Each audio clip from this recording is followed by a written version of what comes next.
You're watching Exit 1055 with your host, Richard Rose. And good morning, I'm Richard Rose. Welcome to Exit 1055 Long Island. This is your TV 1055 show about all things Long Island. In just a few moments, the possible new weapon in the police arsenal to see if you've been texting and driving. Should they be able to check your phone automatically if you've been in an accident? Civil libertarians, though, raising alarm bells over the textilizer. But we begin with the disturbing findings that radioactive materials were handled at the former Grumman plant, still owned by its merged and senior partner, Northrop Grumman. Newly published documents showing the long-lasting contaminants were handled on site of what is now their former aeronautics and aerospace complex in Bethpage, now shuttered except for a few employees. Surrounding communities are concerned about two toxic plumes that have been detected spreading in the groundwater, with in a few cases high levels of radium being detected. It's forced the shutdown of numerous wells and tens of millions of dollars being spent installing expensive detector and scrubbing systems of what is essentially the public drinking water supply. And it's also sparked a long political and legal battle to get Grumman's corporate parent and the U.S. Navy, which contracted the post-war work, to pay for a cleanup and a plan to stop the spread of the plumes.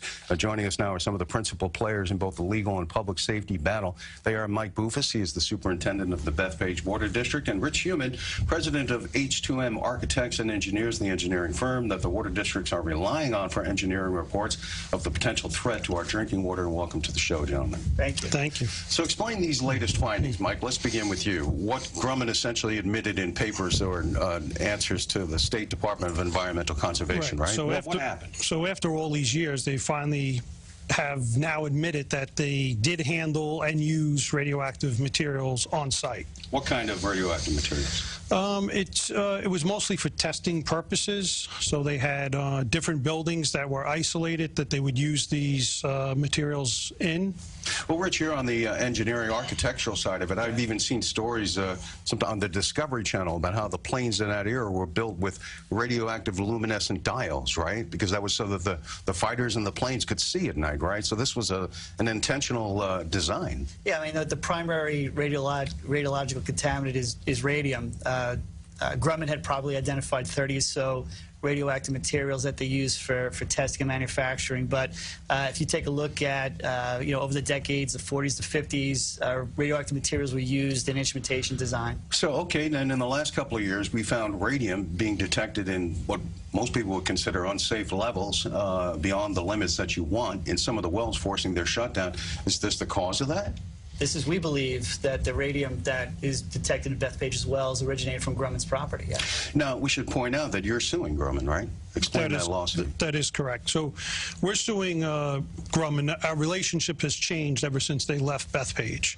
Because for the most part, they're down in, I think, Virginia now. Right. They used to be a good neighbor, and we had a very good working relationship when it had to, do with the plume. And how would you describe that relationship now? Obviously not great if you're suing them.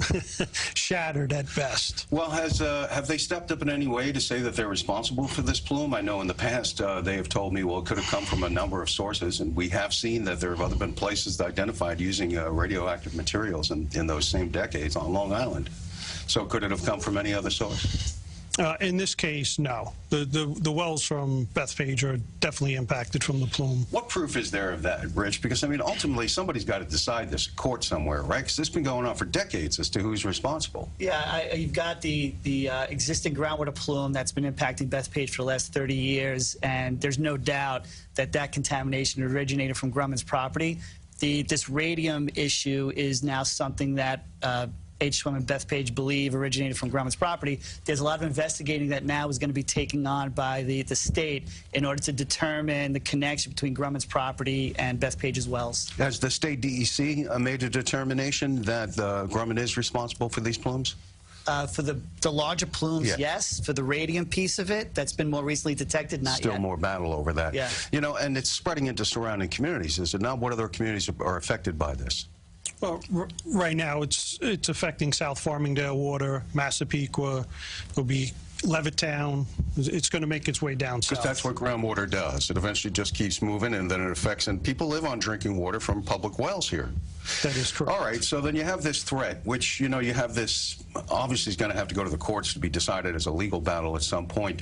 What have you spent so far to make sure the water is safe, and is the water safe to drink?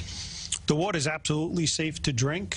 We've spent just a little over $20 million to date. Already, what did you spend that on? On treatment systems, advanced treatment systems, to remove the contamination that we're finding in our drinking water wells. Rich, you represent some other districts concerned about this as well? We represent South Farmdale and Massapequa water districts also. So what do you think would be the estimated cost to fix this? And does it really need to be fixed? What is the actual health to the threat to the health of the public here? Is there a proven health needs threat? to be fixed, and it's hundreds of millions of dollars to fix the problem.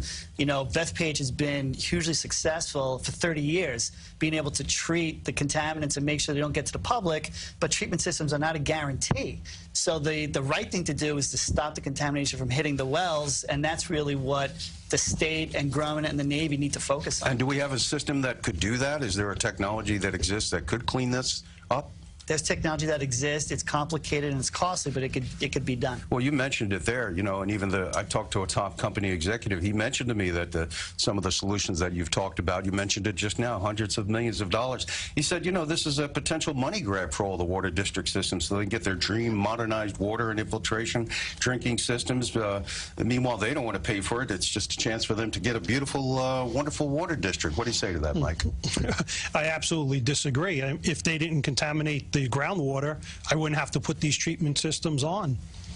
Should the Navy, and I guess ultimately if it's the Navy, U.S. Navy is U.S. government, they were a military contractor. When these things go to court, a lot of times, the company being sued, the manufacturer will often say they were doing it in the role of fulfilling an urgent military need for the U.S. government, the taxpayer.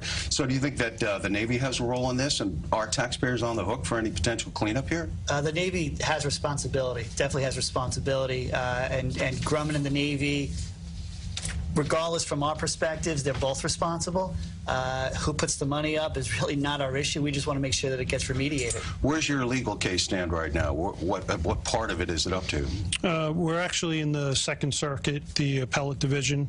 So we did not have a favorable decision in the first part. You're going to appeal? We are in the middle of an appeal right now. And meanwhile, Senator Schumer's been pressuring. Any progress to report that? Because I know he's tried to negotiate some sort of settlement with them. Yeah, you know, the senator he's been involved for a few years now, and he's doing the best he can to press the Department of Defense to work with the district to fund and to also remediate. All right, well, Mike Bufus, Bethpage Water District Superintendent, and Rich Human with the engineering firm H2M Architects and Engineers. Thanks for this update. It's been going on for decades, and we'll be watching it so much longer. Great. Thank you. So much. Thank you very much.